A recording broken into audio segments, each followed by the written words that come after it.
I should have known something shifted the moment the invitation came in a group text. No personal call, no request for help like in years past.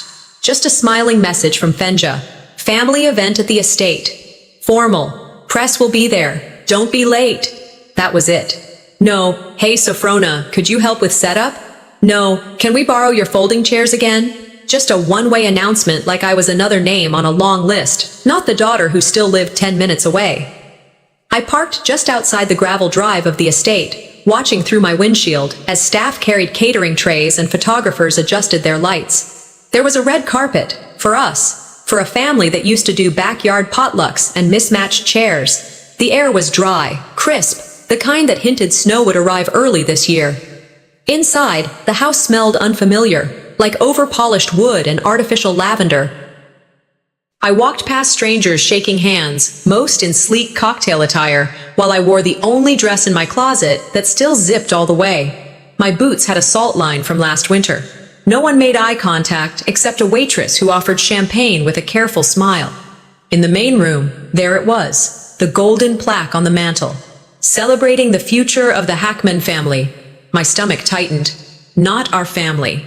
Theirs.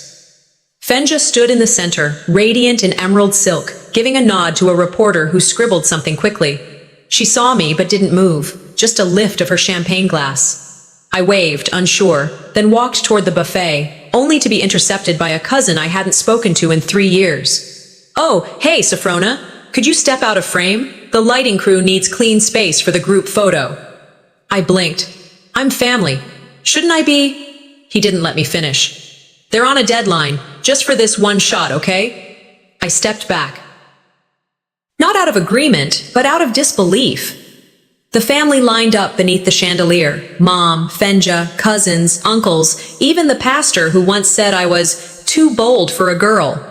I watched through the camera's viewfinder. The photographer adjusted lenses, framed the shot, and captured the perfect image, without me. As they turned away, Fenja sauntered toward me and said, half smiling, "At least you're not bringing the energy down." Then she was gone. The air inside burned worse than the cold outside. That was when I heard my father's voice in my head, clear as if he stood beside me. The richest people are the ones who make others feel seen. I walked past the framed photo they'd just taken. It was already printed and displayed on an easel. Fenja's caption underneath, "The faces of the future." I wasn't one of them. Dinner was served not long after. The room had been transformed into a long banquet-style setting, draped in linens that probably cost more than my monthly rent. Name cards were placed at every seat. I scanned the table. No Sophrona, not even a misspelled version. I walked down the row again. Nothing. A little girl, my niece, looked up at me and asked, "Auntie, why don't you have a name?" Before I could answer, Fenja chimed in from 3 seats down, laughing lightly. "She's freelance. She floats." A cousin slid over, patting the edge of a chair. "You can sit here if you want," he mumbled, like offering a seat to someone you weren't sure belonged. I nodded politely and walked past him. I couldn't sit next to people who watched me fade and said nothing. I ended up standing near the drink station, holding a tiny plate with 2 rolls and a scoop of overdressed salad. From that corner, I could hear conversations not meant for me. "Isn't it awkward she showed up? Did she even RSVP? She's probably still living in that trailer, right?" I held my fork with steady fingers. I didn't look up, but I listened. When dessert was served, I slipped out. The house's back porch was quiet. I stepped onto the wood planks, letting the cold sink through my dress sleeves. Beyond the tree line, I saw the old shed Dad used to store firewood. The paint was peeling now, but I remembered helping him repaint it every other summer. I remembered him saying, "Legacy isn't money, it's what you take care of when no one's watching." After he passed, no one else visited the shed, or cleaned the gutters, or mowed the west fence line. That was always me. Quietly, consistently, without thanks. I was the only one who stayed in the hospital during his last weeks. I held his hand through his final breath. Fenja came twice. Once with a camera crew. I blew into my hands for warmth. My breath fogged in the air. "Money doesn't change people," I whispered. "It just reveals who they always were." I turned to leave. On my way out, I passed a table with printed booklets, event programs with the family crest on the cover. I picked one up. There was a full-page itinerary. Welcoming speech, photo session, dinner, awards. My name was listed under assistant staff at the bottom, scribbled through with a thick black line. I stared at it for a moment, then folded it in half and tucked it into my coat pocket. Walking to my truck, the night had grown colder. Fog hugged the headlights as I drove out of the driveway. They didn't wave goodbye. I wasn't angry. Not yet. Just clear. That was the night I realized I was never truly part of their empire. I was just the help who wore the family name. But what they didn't realize was that the one they discarded held the one thing they were about to lose. The ride home after the party felt longer than usual, though it was barely a 15-minute drive.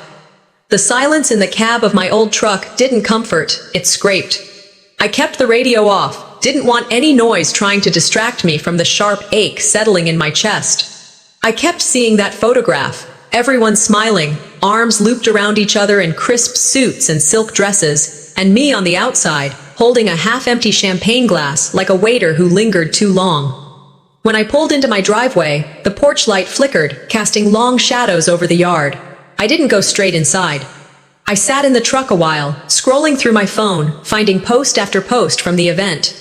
The same filtered group photo was everywhere. I zoomed in. There was a sliver of my shoulder at the edge of one frame, cropped out of my own family's celebration. My finger hovered over the like button, but I didn't press it.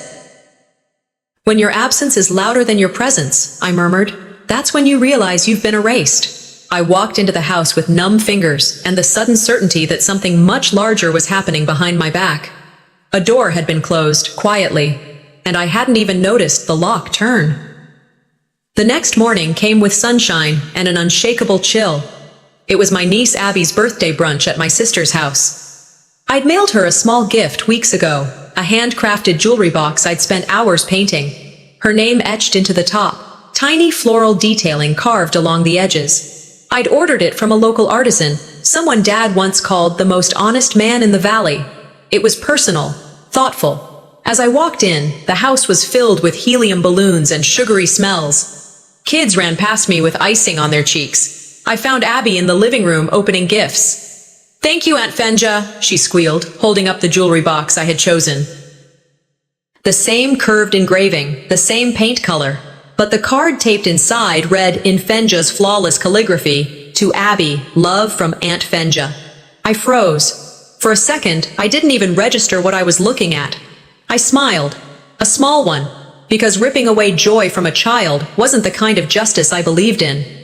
Later, while Abby was distracted with cake and a remote-controlled unicorn, I pulled Fenja aside. "You put your name on my gift," I said plainly, no venom in my voice, just truth. She tilted her head, sipped her mimosa, and replied, "You're not great with presentations, Soph. I made it more polished." I nodded slowly. It wasn't about polish. It was about honesty. Fenja leaned in closer, whispered, "Everything's about perception. You of all people should know that." I didn't respond. What was there to say? I just stepped back, turned toward the kitchen, and quietly noted the pattern. This wasn't new. It was just bolder now, more public. They weren't hiding the theft anymore. They were decorating it. 2 days later, I received an email marked, "Urgent, Family Trust Meeting." It was from an unfamiliar legal office, CC'd to Fenja and my mother. The meeting was a formality, according to the brief note. A signature was needed to ensure clean asset distribution. I arrived on time, wearing the only blazer I owned. The office was sterile, not cold exactly, but indifferent. The receptionist didn't offer a greeting beyond asking me to sign in. I sat in the waiting area for 10 minutes before being led into a boardroom with a long oak table. Fenja was already there, sipping from a stainless steel tumbler like she had nothing to lose. The attorney, young, pinstripe suit, thin-rimmed glasses, seemed surprised to see me. He covered it quickly. "Ms. Jackson, we just need you to initial and sign here, here, and here," he said, placing a stack of dense papers in front of me. Fenja smiled. "It's just to avoid complications with the trust. You know how messy things get when freelancers are involved in inheritance structures." I looked at her, then back at the document. The print was tight, the paragraphs packed with legalese. The words, "release of claim," caught my eye, buried mid-page. "What exactly am I signing?" I asked, my voice low. It's standard, the lawyer said too quickly. It just removes some overlap between categories, Fenja added. Dad wouldn't want things to be tangled. This keeps everything smooth, for everyone. I stared at them both. You expect me to sign this today? The lawyer handed me a pen. Fenja leaned in, her tone soft but tight. Don't make this difficult, Soph. We're all just trying to protect Dad's legacy. I didn't touch the pen. I let the silence thicken. Inside, a switch flipped. Something old and dull fell away. Some childish wish for belonging. And something clearer took its place. I didn't sign. I asked for a copy, tucked it into my coat, and left without another word. At a corner table in the public library, I sat under flickering fluorescent lights and read every word, line by line, paragraph by paragraph. Page 7. Section 3.2. Language that stripped me of any claim to the estate, the land, the trust. It wasn't a clarification. It was a forfeiture. I shut the file, staring down at the name Sophrona Jackson, typed just above a signature line I hadn't signed. I dialed a number I hadn't used in over a year. Alifair? I asked when she answered. Soph? Her voice held equal parts surprise and curiosity. Hey, I might need some legal eyes for a freelance thing. She paused. When do you want to talk? Soon. I hung up and sat back. It wasn't just about being left out. It was about being written out, on purpose, smiling, groomed, signed away like a loose end no one wanted to deal with. That night, I printed 2 more copies of the document and started a fresh notebook titled Records They Thought I'd Ignore. I dug into the bin under my bed where Dad's old estate papers were kept. Not neatly organized, but not lost either. He used to show them to me like maps. This clause means this. This page is what protects that.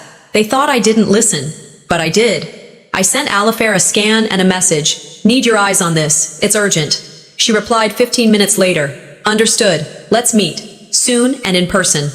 I looked around the room. Dim, quiet, warm. They underestimated how much I remember, I whispered. How quietly I prepare. As I tucked the file back into its folder, I found a thin envelope tucked between tax records from 2 years ago.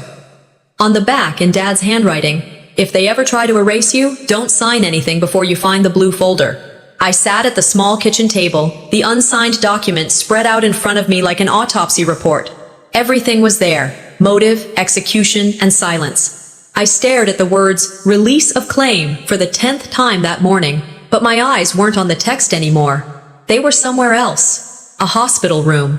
Dim light filtered through the blinds, casting shadows over my father's frail frame. It was late, well past visiting hours, but I had stayed, as I often did. Fenja had come earlier, left after 15 minutes, saying the antiseptic smell gave her headaches. I stayed because that's what daughters do when love has nothing left to prove. He looked at me that night like he knew something I didn't. Reached out, his voice raspy but firm. They won't understand you, he said, but they'll need you more than they'll ever admit. I nodded, unsure what he meant. You're the only one who doesn't want anything from me, he continued. That's why you deserve everything. I wanted to respond, but he wasn't done.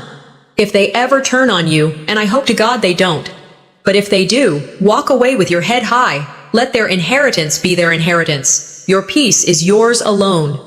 Those words became the floor under my feet. Even now, as I sat in silence with betrayal circling like wolves, that memory was my warmth, my anchor. His truths didn't come with court seals or legal weight, but they held more authority than anything that lawyer could ever type on his polished desktop. When Sunday rolled around, I felt a strange sense of clarity. Fenja's message arrived at 8:15 a.m. Sharp. Family brunch at the lodge. Unity is important right now. Hope you can make it.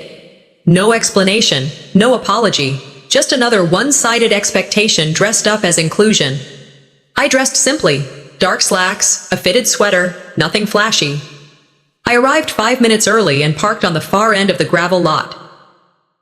As I walked in, I could already hear the hum of forced laughter, glassware clinking, that familiar tone of curated warmth. I entered the dining hall to find a long table stretching nearly the length of the room, adorned with white linens, brass cutlery, and floral arrangements that reeked of performative grace. Everyone was already seated. Fenja stood at the head, raising her mimosa. "Let's all remember," she began, "that families thrive on order and knowing their roles. Chaos is what happens when people forget where they belong." A few people chuckled, unsure if they were supposed to. She continued, letting her gaze skim over the table, stopping briefly at me. "Some people force their way into legacy," she said, voice syrupy. "They seep in through the cracks, like sewer trash." The words hit the room like a shattered plate. Utter silence followed, except for the dull clink of a dropped fork. No one moved, no one spoke. A cousin looked down at her lap. Another took a long sip of orange juice. I didn't move either. Not at first. My body registered the words, but my mind was still catching up. My ears rang like I'd been slapped. I stood slowly. Fenja didn't even look surprised. If anything, she looked relieved, like she'd finally said what she'd been thinking all along. I didn't say a word. I didn't cry. I simply gathered my coat from the back of the chair, though I'd never been invited to sit, and walked out. The doors closed behind me with a gentle thud. Outside, the air was sharp, and I welcomed it. My steps were even. I walked past the row of SUVs, past the decorative garden Fenja insisted be installed in Dad's honor, though he hated ornamental landscaping. I walked until the brunch laughter was a distant echo, until I couldn't hear them, or her. I drove home without the radio on. No need for distractions. I needed to remember every second of what had just happened, because it mattered. Because people get away with cruelty when no one documents it. At home, I sat on the edge of my bed, phone in hand. I opened the group chat labeled Family Threads and tapped Leave Group. I deleted the contacts of every person who'd sat in that room and said nothing. "It wasn't that they said it," I whispered, staring at the blank ceiling. "It was that they believed it, and no one corrected them." I texted Alifair. Me. "I'm ready to talk. Tomorrow?" Her. "Of course. Come by whenever you're ready." I didn't reread the legal papers that night. I studied them, underlined language, highlighted loopholes, wrote down questions. I wasn't going to be baited into emotion again. This wasn't about feelings. It was about patterns. And patterns can be traced. I grabbed the combination Dad had given me months before he passed. With steady fingers, I approached the old safe he'd kept in his closet. The one Fenja said was filled with outdated insurance records. The tumblers clicked into place. Inside sat a single envelope, cream-colored, slightly curled at the edges, written across it in my father's handwriting, "For her eyes only." I didn't open it. I wasn't ready. But I stared at it like it was a mirror I'd been avoiding. My fingers trembled, not with fear, but with something close to reverence. "I wasn't ready to open it yet," I whispered, voice barely audible in the stillness of the room. But I knew this time, whatever was inside, would finally prove I never needed their approval to exist. The envelope still sat inside the safe, untouched. I'd returned to it twice in the last 24 hours, each time resting my fingers on the flap, each time pulling back. There was something final about opening it, like whatever was inside might rewrite the last shred of memory I had of my father's voice, his clarity, his warnings whispered at the edge of goodbye. So I didn't. Not yet. Instead, I made copies of the legal document I refused to sign. I tucked one into my purse and folded another into my coat pocket. I stood in front of the mirror and tied my hair back, not for vanity, but control. The kind of readiness you put on like armor. I wasn't going to that house to ask for anything. I was going to draw a line. When I arrived at the estate, the snow was already drifting sideways, soft at first, then sharper as the wind picked up. Fenja's Lexus was parked up front, pristine as ever. I walked through the side entrance, bypassing the grand entryway and knocking twice on the kitchen door before letting myself in. The smell of pine-scented candles hit me first, too strong, too curated. They were both there. Fenja stood by the marble island, arms crossed. Mother sat at the breakfast nook, sipping tea, eyes cast toward the window. I held up the document. "You asked me to sign away my future. Now I'm asking you, why?" Fenja didn't move. "Oh, for God's sake, Sophrona, it was a routine clause. Legal cleanup. Don't make this dramatic." I placed the paper on the counter. "Then explain why it removes me from all property claims and trust access." Mother looked at me then, eyes glassy but dry. "You've always been the unstable one." "That's not an insult. It's just truth." I stood taller. I was the one who held his hand when he died. That's truth too. Fenja rolled her eyes, her voice rising. This house is no longer yours. You weren't invited back. You keep inserting yourself into things that have moved on without you. Because I lived here? I asked. Because I did the work no one else wanted to? Because Dad trusted me? Fenja's tone snapped like a brittle branch. You want credit for being loyal? Newsflash. Loyalty doesn't make you a stakeholder. The silence that followed was thick. Final. Mother set down her cup with a soft clink. You should go, Sophrona, before things get legally complicated.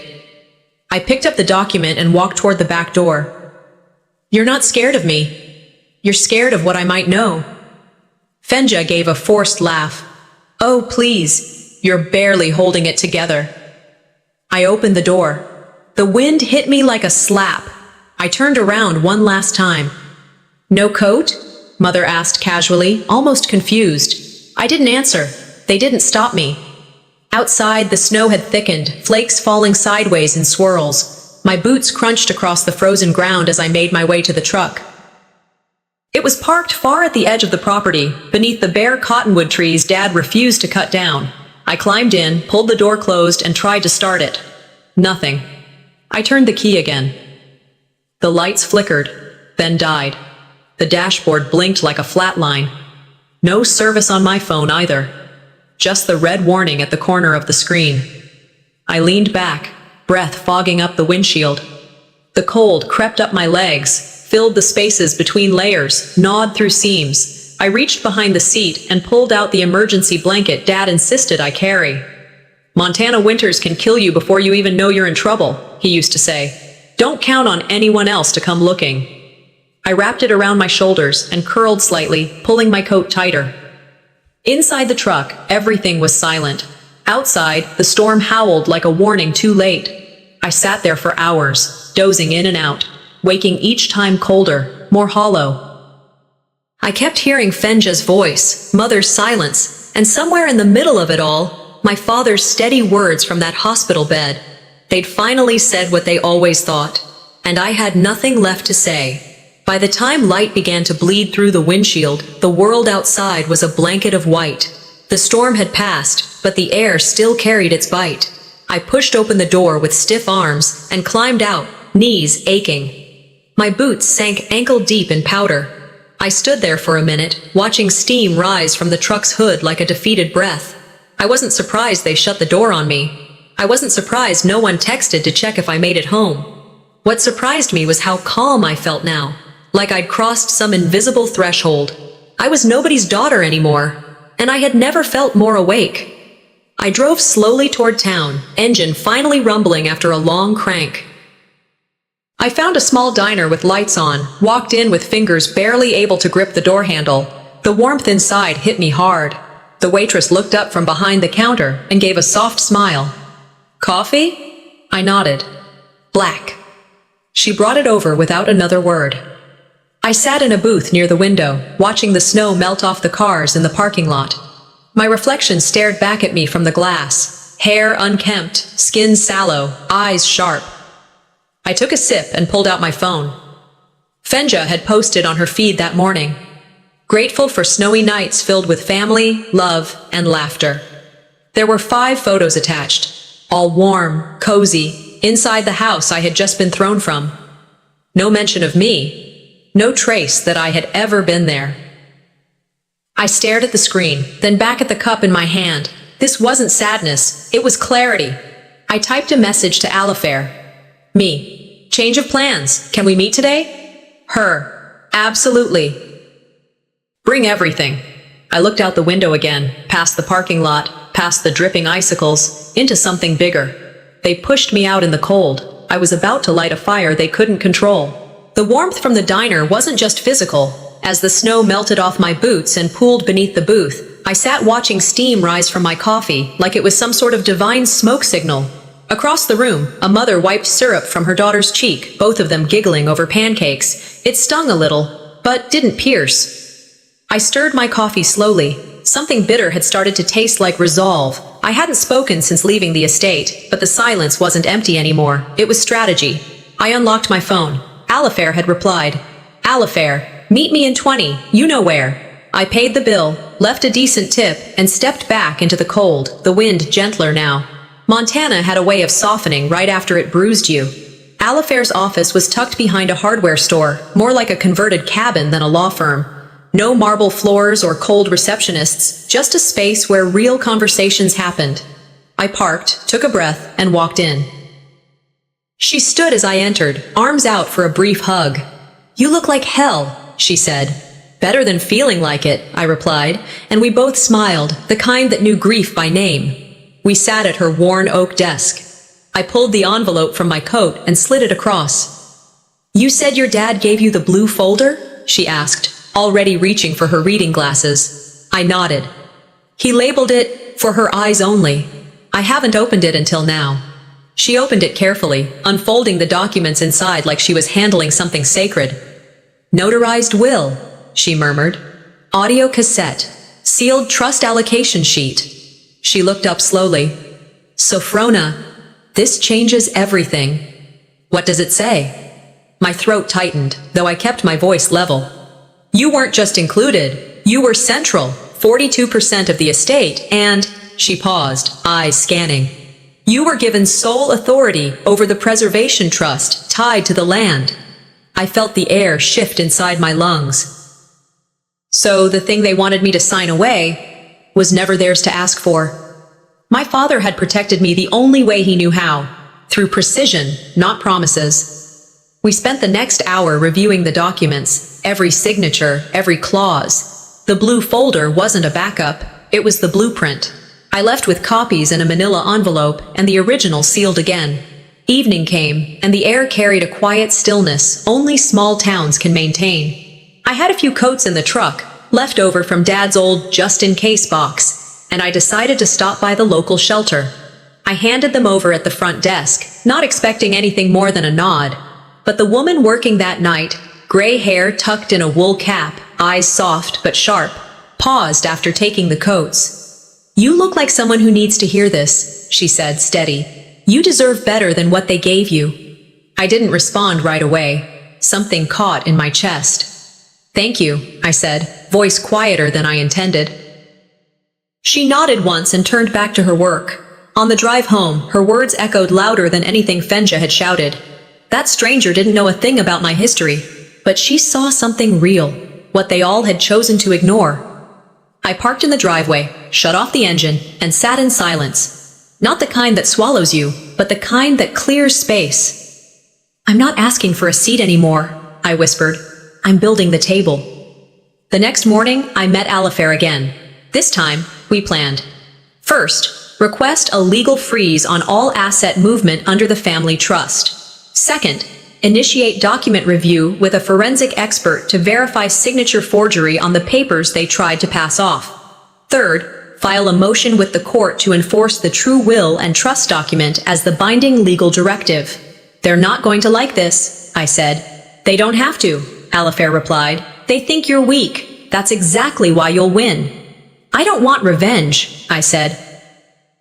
"I want resolution, with receipts." We worked through lunch, highlighting sections, building timelines, crafting statements. Every page I marked felt like regaining inches of stolen ground. Before I left, she handed me a folder with a post-it stuck on the front. "Operation Turnaround." I laughed. "You name your case files now?" "Only the ones that matter." I tucked it under my arm and left. At home, I cleared a space on the kitchen table and laid out everything. The will, the trust sheet, Dad's cassette, the forged papers Fenja handed me, my notes. I wasn't drowning anymore. I was assembling. Dad's cassette tape was old, but I had a small player I kept for sentimental reasons. I slipped it in and pressed play. His voice filled the room, warm, gravelly, unmistakable. "If you're hearing this," he said, "I didn't misjudge you. I always knew. You were the one who wouldn't trade integrity for approval." I let the tape run out before hitting rewind. He had spoken that truth without knowing how badly I'd need to hear it. I shut off the player and laid in bed fully clothed, folder still in my arms like a shield. And that's when I stopped being their problem, and started becoming their consequence. I woke before the sun, the house still wrapped in silence. Coffee grounds hissed in the old machine, and the smell curled into the air like muscle memory. I poured a mug and sat at the kitchen table, staring out at the icy yard. No one moved out there. No one ever did anymore. The tape was already in the player. I hit rewind and then play. My father's voice filled the room again. "If you're hearing this, I didn't misjudge you. I always knew. You were the one who wouldn't trade integrity for approval." I closed my eyes. It wasn't grief anymore. It was focus. I wasn't driven by bitterness. I was fueled by accuracy, by legacy. I checked my phone. New emails. Alifair had confirmed the legal motion was filed. The will, the trust documents, everything from the blue folder was now officially in play. I grabbed my notebook and began documenting. Timestamps, messages, every single email they'd sent. I wasn't going to rely on memory anymore. I was building a paper trail with teeth. By mid-morning, I had filled 5 pages. That's when my phone vibrated off the edge of the table. I caught it before it hit the floor. First call, Fenja. Second, Mom. Third, blocked number. Then another. Then 6 in a row. I watched them light up the screen like flares. I didn't answer. I just sat back and let the buzzing speak for itself. Voicemail notifications stacked like snow. Curious, I tapped the most recent. Mom's voice, thinner than usual. "Sophrona, sweetie, can you please call me back? There's been some confusion. We need you to clarify something." The next was Fenja, brittle but trying to sound polished. "Look, I don't know what you think you've done, but it's fixable. Let's not escalate this, okay? This doesn't have to get ugly." I laughed. Just once. A sharp exhale that felt too dry to be humor. I scrolled through the rest. Cousins. The family lawyer. Even the pastor who hadn't called since Dad's funeral. And then I opened social media. That was when it clicked. A local business account had reposted a screenshot of a group chat claiming assets under review, followed by vague murmurs about trust violations. Another shared a headline from a regional news outlet. "Contested will freezes Hackman estate." The wheels were turning, and they were grinding louder than they'd expected. They were scared. I picked up my pen and wrote in capital letters, "When the powerful start panicking, you've touched the nerve."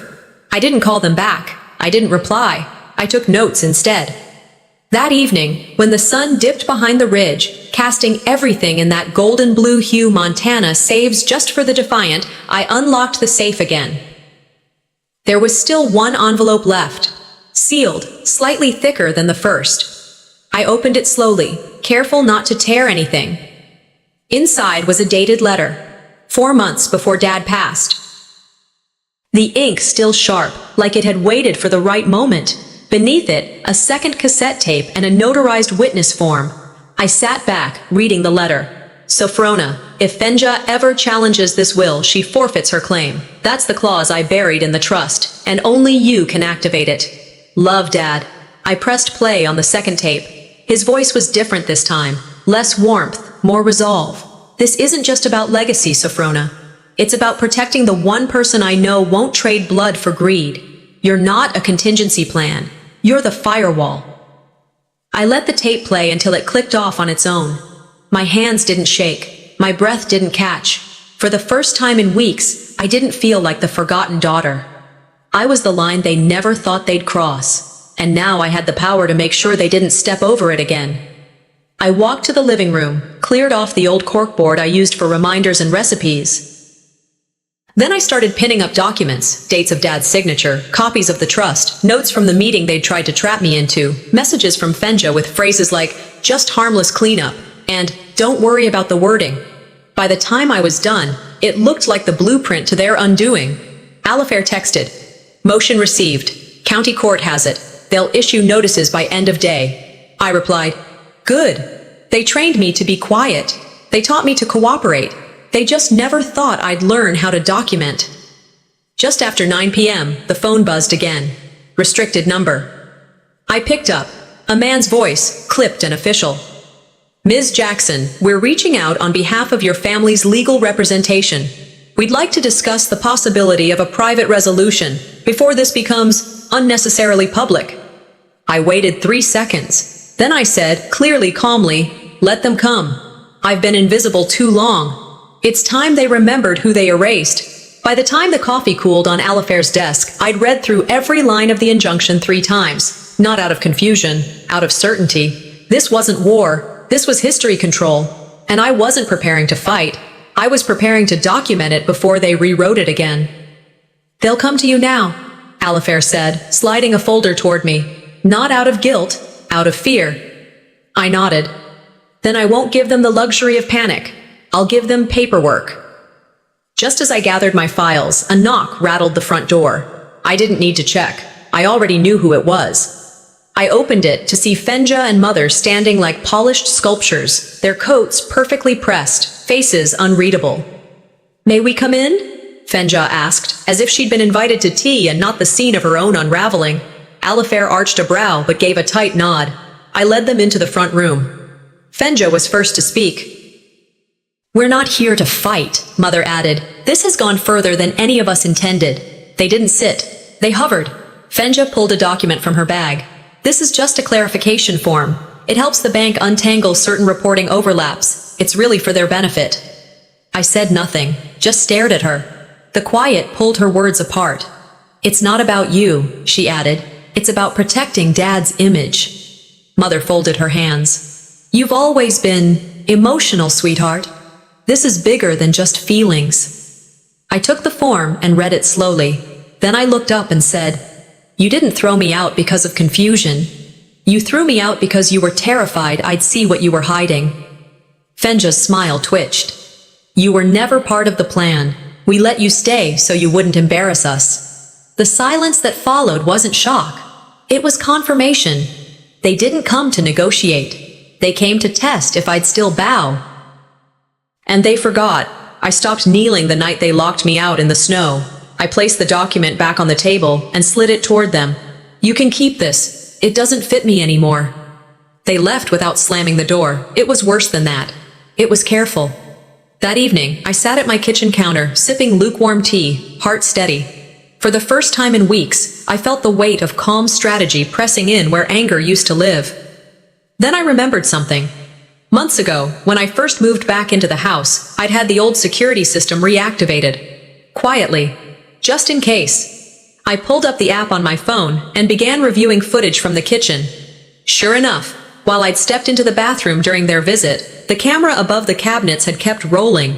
On screen, Mother leaned in close to Fenja. Her voice, though soft, was unmistakable. "If she signs, we're clean. If not, we let the media spin her as unstable." Fenja didn't hesitate. "She's a loose end, not family." I paused the video. The blood drained from my face, but not out of shock, out of precision. I hit save to device. Then I sent it to Alifair with a message. Exhibit A. Her reply came in less than a minute. "We'll use it, every single word." The next morning, I filed a private injunction on all financial movement involving the family trust, citing attempted coercion. Alifair prepped a motion with the recording attached. I didn't post online. I didn't whisper to cousins. I didn't need the audience. I walked to the same diner as always, took my seat by the window, ordered black coffee. The snow outside was quiet, steady. I watched a child make a snow angel, while her father waited nearby with the car running. I stirred my coffee. I wasn't angry anymore. I was precise. And they weren't family anymore. They were data points in a case file. That night, just before bed, my phone buzzed. Blocked number. I let it ring twice before answering. "You think you've won?" Fenja's voice, disguised but undeniable. "You don't even know what you're inside of." I smiled. "No, Fenja. You're inside a case now. I'm just the one pressing charges." And the part that made me smile, I hadn't even played my strongest card yet. The invitation didn't come from Fenja. It arrived via email from the family's attorney. That in itself was all the context I needed. No heartfelt note, no explanation, just a subject line. Family tribute dinner, attendance requested. It was scheduled for a Saturday night in a rented banquet hall downtown that looked more like a wedding venue than a space to grieve or reconcile. Marble floors, gold-rimmed stemware, a 3-course menu printed in italicized fonts. All appearance, no affection. I didn't go to reconnect. I went because there was nothing left to salvage.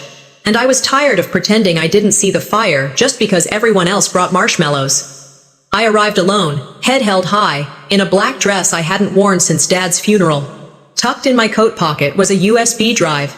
It didn't rattle, it didn't burn, but it weighed more than it should have. Inside, waiters moved like ghosts in tuxedos, brushing by tables filled with people I used to trust. Fenya stood near the stage, already in full host mode, hugging guests, shaking hands with donors, holding court. Her eyes caught mine, and for the first time, she didn't smirk. She nodded. Just once. Dinner hadn't started yet. Guests took their seats under chandeliers. At each place setting sat a booklet titled Legacy, the Hackman Family Story. I flipped mine open and skimmed the contents. Every page was curated, edited, cleansed. There was a single line about me. Sophrona Jackson, artist, independent spirit. No mention of the trust, no mention of my care for Dad, no photos, just a throwaway sentence dressed up in flattery. I put the booklet down. Fenja stepped on stage, her voice smooth as always. Thank you all for joining us tonight. As you know, our family has faced a season of change, but we are here to honor the man who built our legacy, Robert Hackman. Polite applause. And before dinner, we'd like to share something special. A video message Dad recorded a few months before his passing. His final words to us as a family. The lights dimmed. A projector hummed to life. A video played.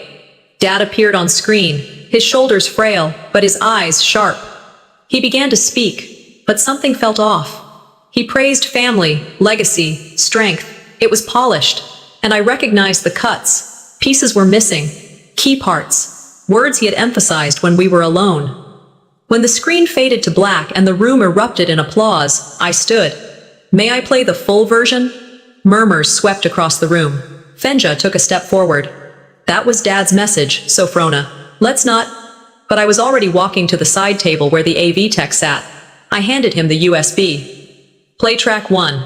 No edits. He hesitated. I looked him dead in the eye. You'll want to hear this. He clicked play. Dad's face filled the screen again.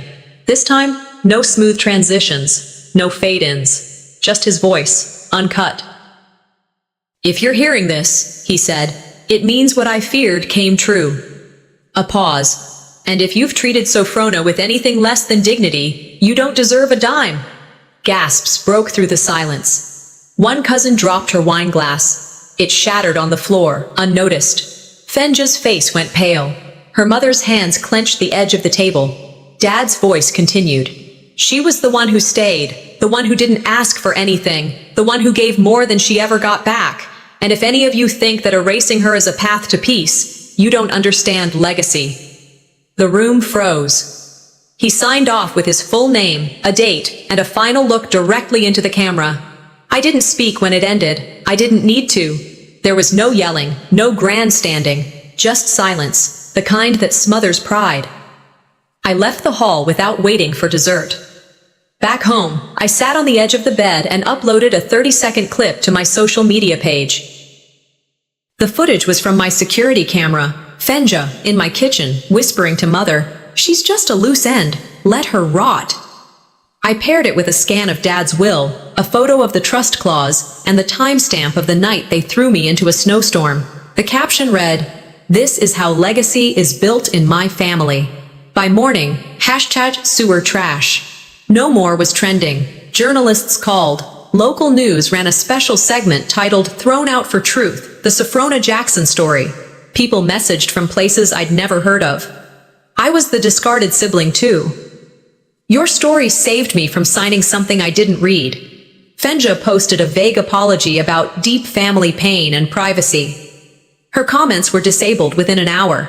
I didn't feel triumphant. I felt done. I sat in my now-cleaned trailer, sipping tea, watching the inbox flood. Not with hate, but with grief. Recognition, relief. I wasn't a hero. I was just someone who finally stopped letting guilt write my silence. I read one more message before shutting my laptop. I never knew people like you existed. I whispered. Neither did I. The phone rang. It was Alifair. There's motion in court, she said. They want to settle quietly. I laughed, not cruelly, just tired.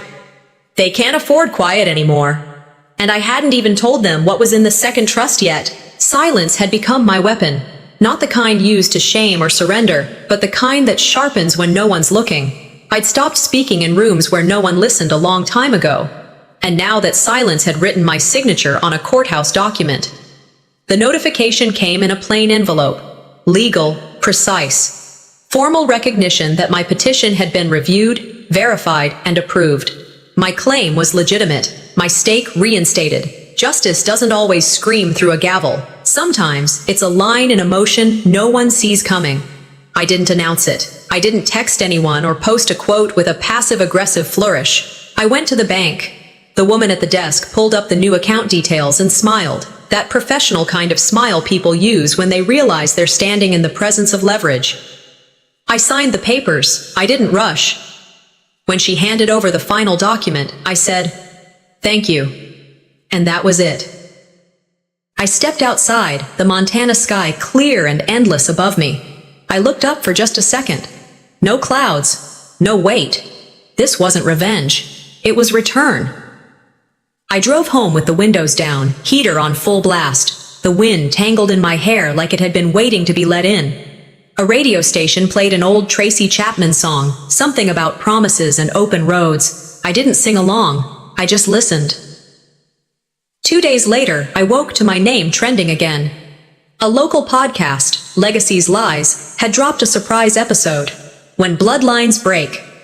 The host didn't bother with subtlety. "We've obtained exclusive audio from a charity gala attended by Fenja Hackman," he said. In it, she describes her sister as emotionally erratic and the artistic black sheep. Let's take a listen. There it was, her voice laughing over wine, careless in front of the wrong ears. I mean, she paints or whatever, lives in a trailer. It's tragic, really, but we all have a role, right? Some people just make the story more digestible. Then the host played my viral clip from weeks prior, the one with Dad's voice. The snow, the will. He ended with, "You decide who's telling the truth, the one who signed away the house, or the one who was thrown out in the snow." By noon, I had 37 emails, 16 voicemails, and 3 voicemail-to-texts that started with, "We're deeply sorry." None of them were from Fenja. Journalists started calling again. Some wanted interviews. Others offered entire segments. I declined them all. I didn't need to say a word. The tape spoke louder than I ever could. That afternoon, I drove out to the family land. My land. Legally now. Not borrowed, not begrudged, not ignored. There's a spot at the edge of the eastern fence line Dad used to call the lookout point. You could see the hills roll for miles from there, even into the next county on a clear day. He used to take his thermos out there and just sit. I brought mine too. I sat. I listened to the wind stir the brush. Then I played his message again, from the old recorder I kept on my keychain now. "You're the mirror they won't look into." I didn't cry. I didn't smile. But I whispered, and now, the mirror has shattered right across their reflections. By evening, as I unpacked groceries in the kitchen, Alifair called. "They're requesting a family meeting," she said. "In person, full legal presence. Their side will have 2 attorneys." I didn't hesitate. "Let them bring their lawyers." She paused. "Sophrona, I'll bring the truth." I hung up, leaned against the counter, and stared out at the darkness. And this time, I wouldn't be the one walking out. The letter came on heavy cardstock. No handwriting, no warmth, just clean serif font, perfectly aligned. The family's legal team wanted to settle. Their offer? A partial payout, gag order, and a unified family statement drafted by a PR firm that probably never even learned how to spell my name. They'd spent months silencing me in whispers. Now they wanted to pay me for my silence in writing. I read the letter once, folded it neatly, and slid it into the trash. They mistook my quiet for compliance, I said aloud, mostly to myself. But now, silence was no longer an act of grace. It was a currency I refused to spend. I didn't call Alifair. I didn't need to. We both knew what came next. 2 days later, I pulled into the gravel drive of the estate. This time, I didn't park at the edge. I drove right up to the front steps. A locksmith followed behind me. So did the sheriff's deputy, who was only there to ensure the transition was peaceful. I had the title deed in hand, stamped, notarized, irreversible. The key turned without resistance. Inside, the air still carried traces of the artificial floral spray. Fenja loved to drown every room in, the same smell she used at Dad's wake, the same one that made the house feel more like a showroom than a home. I walked from room to room. Every corner was layered with memories, some fragile, some rotting. The master bedroom had been turned into a parade of designer chaos. I opened the closet. Labels, price tags, boxes never opened, not one photo of Dad. I cleared it out within an hour. Then I brought in his armchair, the one I'd kept all these years in storage. I placed it by the window, exactly where it had been for 30 years, facing the trees, facing the place he used to sit with his coffee and morning paper. I didn't reclaim this house for pride. I did it because sometimes justice comes with drywall and hope.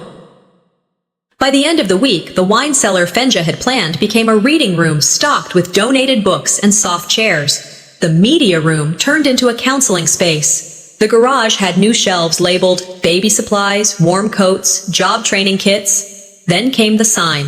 Opening day arrived with overcast skies and cold air. It didn't matter. People still came. Reporters, volunteers, mothers holding toddlers, a veteran with a cane, a high school teacher I hadn't seen since sophomore year. A local councilwoman stood beside me, holding back tears as she read the newly installed brass plaque aloud.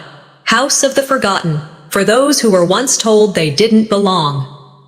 Below it, a second sign, hand-carved from oak, sewer trash no more. The cameras clicked. A photographer snapped a shot of me hugging a young mother with a newborn wrapped in flannel. That image made the local evening news, then state news. Then it ran in the national feed under the headline, "The sister they tried to erase now runs the shelter they never built." My inbox swelled again. "I saw you on the news. You stood up for all of us. I kept quiet for years. You gave me permission to stop." My voice didn't echo anymore. It rang. It warned. And it welcomed. That night, Fenja went live on social media. A shaky live stream. She was in some studio-looking space, lips glossed, face strained. She claimed the audio clips were taken out of context, that family matters are complicated, that we all say things we regret. The comments rolled in faster than she could delete them. I didn't respond. Instead, I sat in the new reading room, a mug of tea in hand, watching a boy read Charlotte's Web out loud to his little sister. I walked to the fireplace and placed a framed photo of Dad right on the mantel. Just him, smiling. No filters, no edits. Legacy isn't what you leave behind.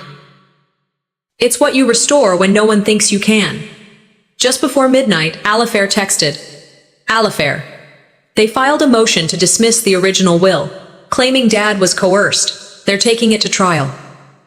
I stepped outside into the cold and stared up at the sign one more time. My fingertips traced the word forgotten, carved in brass. If they wanted war, I whispered. I had no weapons, only proof. And that's always enough. The envelope arrived midweek, stamped with a law firm's name I didn't recognize.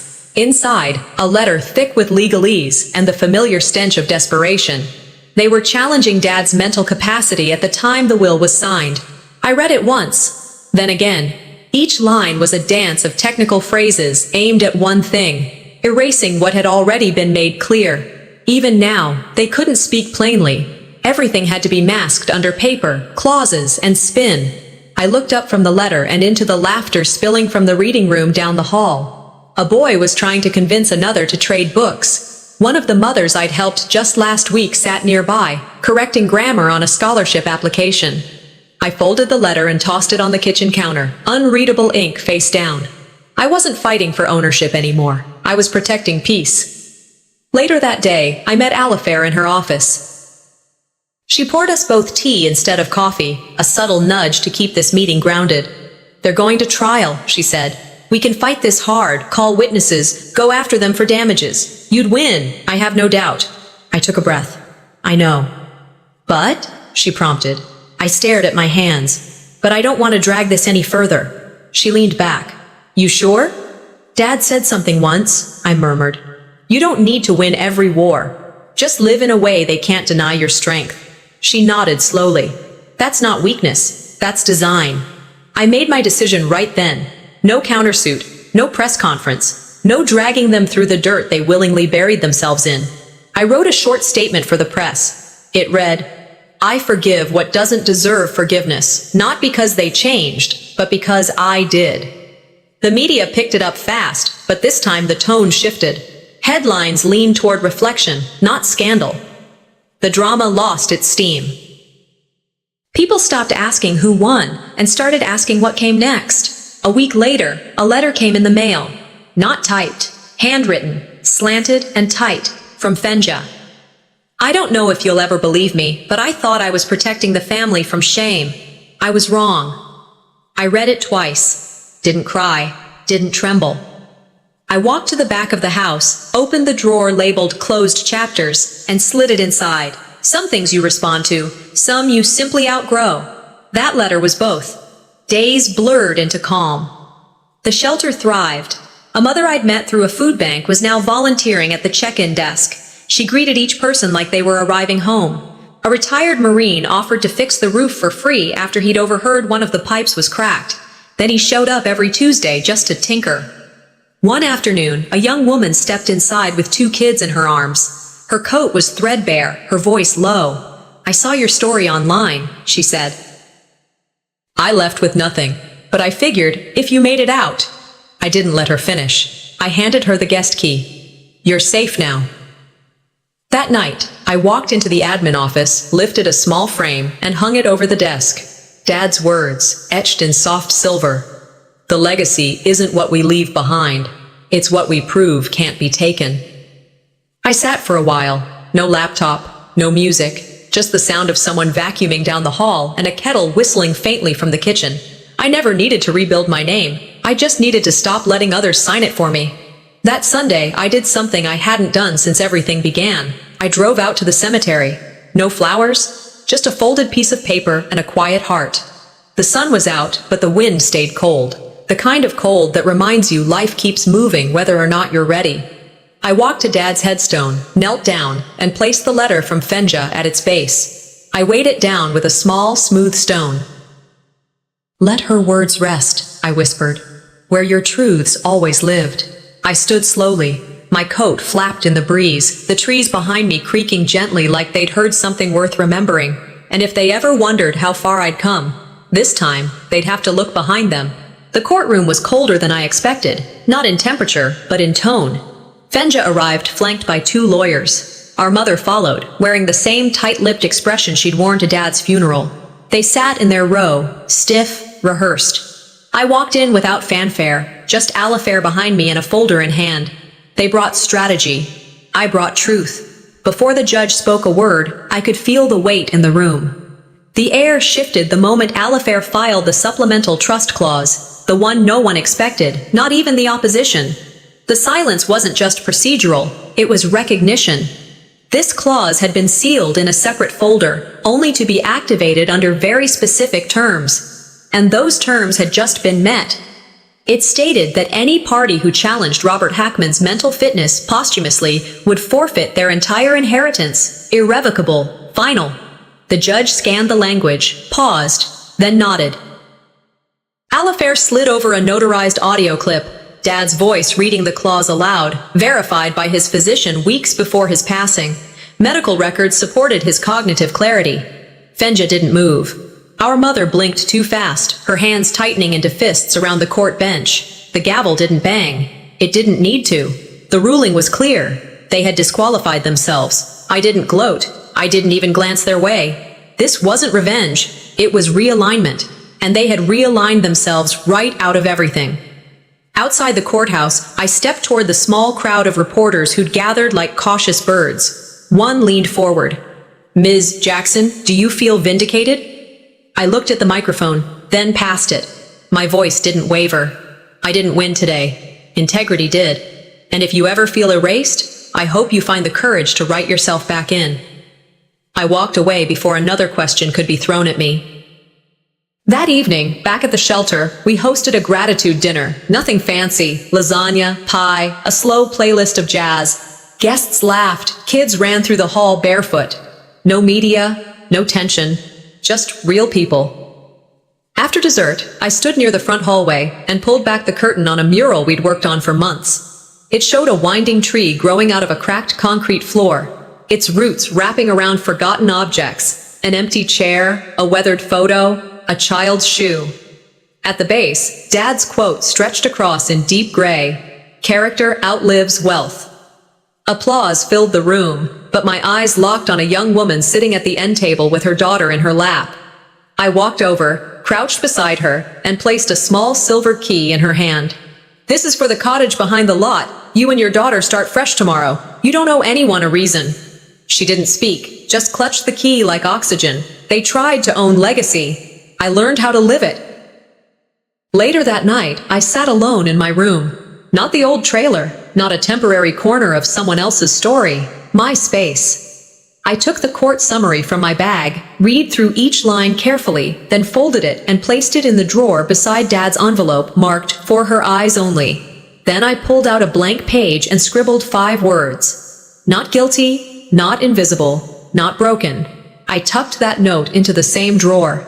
The sun was setting through the window behind me, washing the room in amber and quiet. For the first time in years, I felt still. I thought the verdict I needed was theirs, but I already gave myself the one that mattered. A knock came at the door. A delivery man handed over a flat box, no return address. Inside was a black and white photo, me and Dad, years ago, me maybe 12, standing next to him in front of the old barn. I don't remember the moment the photo captured, but our faces were easy, unfiltered, real. On the back, a post-it note in unfamiliar handwriting. "He was always proud. You just couldn't hear it then." I didn't try to figure out who sent it. Some things don't need answers, just peace. I wasn't the one they erased. I was the one they couldn't rewrite.